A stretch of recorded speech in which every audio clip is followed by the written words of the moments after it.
बिहार चुनाव के लिए तारीखों का अभी ऐलान नहीं हुआ है, लेकिन सूबे में सियासी सूरज चढ़ने लगा है। भारतीय जनता पार्टी के सबसे बड़े चेहरे प्रधानमंत्री नरेंद्र मोदी 2 दिन के दौरे पर यानी 29 मई को बिहार आ रहे हैं। वहीं सूबे में राष्ट्रीय जनतांत्रिक गठबंधन यानी एनडीए सरकार की अगुवाई कर रहा जनता दल यूनाइटेड भी एक्टिव मोड पर है।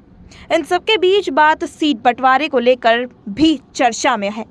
एनडीए में शामिल करीब सभी पार्टियों ने अपनी डिमांड बीजेपी और जेडीयू जैसे बड़े दलों से बता दी है।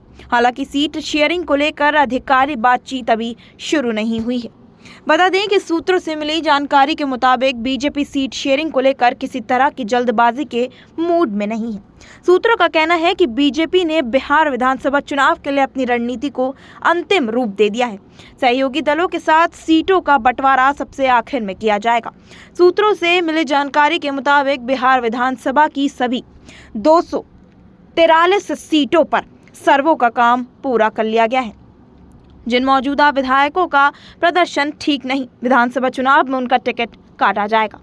बीजेपी ने यह तय किया है कि व्यक्ति नहीं बल्कि जीतने की क्षमता को टिकट बंटवारे का आधार बनाया जाएगा। सर्वे में जिनका नाम, यही बोले कि जिनका भी नाम नहीं आता है उसका टिकट काटा जाएगा, चाहे वो कितना ही बड़ा नेता क्यों ना हो। बिहार के विधानसभा चुनाव में भी करीब 5 महीने का समय बाकी है, लेकिन बीजेपी ने जमीनी स्तर पर काम करना शुरू कर दिया है। बीजेपी ब्लॉक स्तर पर बैठकें तक कर रही है।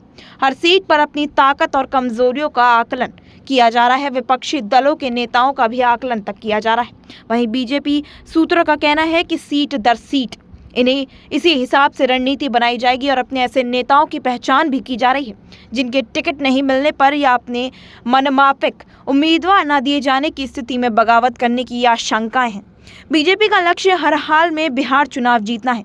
बिहार चुनाव में जीत एनडीए के लिए भी इसलिए जरूरी है क्योंकि महाराष्ट्र की ही तरह बिहार में भी मजबूत विपक्षी गठबंधन है।